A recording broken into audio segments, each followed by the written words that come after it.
Hey, what up? Rob here of Cool Things with Rob, a YouTube channel where we look at cool things. In this episode, we're going to show you something cool that is an unlikely merge between the Munsters 1960s TV show, Yoo-hoo! I'm home! and pinball.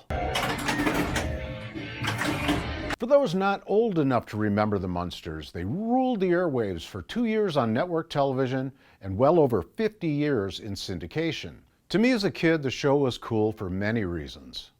It was filmed in black and white like the old Universal horror movies, with an extremely comedic twist and memorable cast that included characters modeled after the famous classic Munsters, except for Marilyn, who was the only normal member of the family for some reason.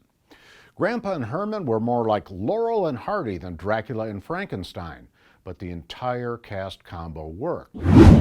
Turning to pinball, although it's not as common as it once was, it's got an interesting and somewhat checkered past. The first pinball machines in the 1920s and 30s didn't even have flippers. Those didn't come along until 1947. So pinball was considered an evil game of chance versus a game of skill. That's right, pinball machines were considered gambling devices.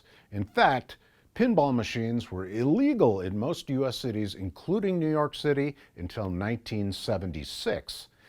The New York police actually had a pinball squad that would round up pinball machines and destroy them in Prohibition-style raids. What a waste. Eventually, pinball machines were considered family fun, although many pinball machines still carry the "for amusement purposes only" tag, reminding us of their checkered past. In the past 3 decades or so, pinball machines have adopted themes from popular films and TV shows. That is where pinball met the Munsters. To find one, I only need to visit my brother Dave's house. Dave is a pinball enthusiast and collector. So let's take a look. Welcome to my game room. This is where all the money goes. 1990 Funhouse classic machine, based loosely on Chucky. Batman, based on the 1966 show Batman. NASCAR. And only goodies beats a headache the way I prefer. World Cup 94. Taxi, 1988. And then finally, the Munsters, my latest edition. Yeah, so another 60s TV show that I watched as a kid. Been spun into a pinball machine. Targeted demographics for people like me who enjoyed them as a kid and now has the money to spend on pinball.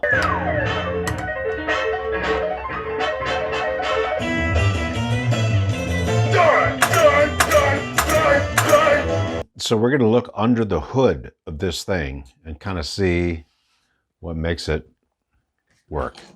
So you see the solenoids, which are pretty classical for all that impart motion. Various pieces above push the, for example, there's a spot being pushed up. And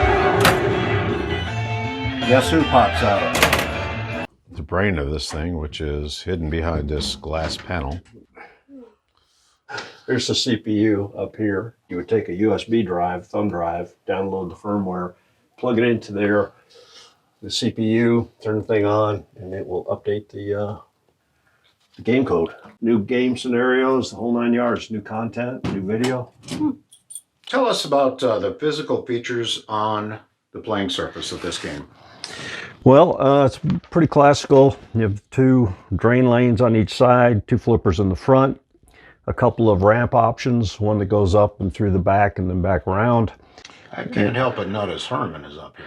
Yeah, Herman is prominently displayed. So there's Herman, Lily, Grandpa, and Spot. Oh, hi, Spot. Well done, please. That leads you to Munster Madness. 5 multi-ball scenario. Yep. Holy hell.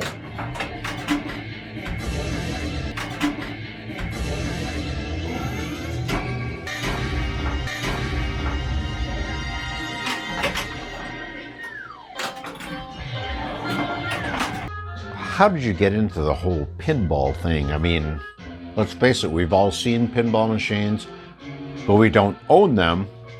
Yeah, well, so back in the 70s, you may remember our father taking us to New York Times Square back when it was just like it was in the show The Deuce, and actually went into one of these arcades and played a couple of pinball games and was hooked. It was incredible. And then we were kicked out because we were underage. Oh, I don't remember that, but... Take forever or what?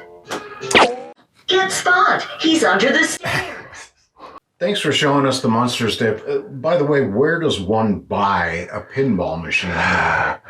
Well, you can buy them from individuals. There's a lot of collectors out there. There's a pinball site called Pinside. That's a great resource. Every year there's something called the Southern Fried Game Room Expo here in Atlanta.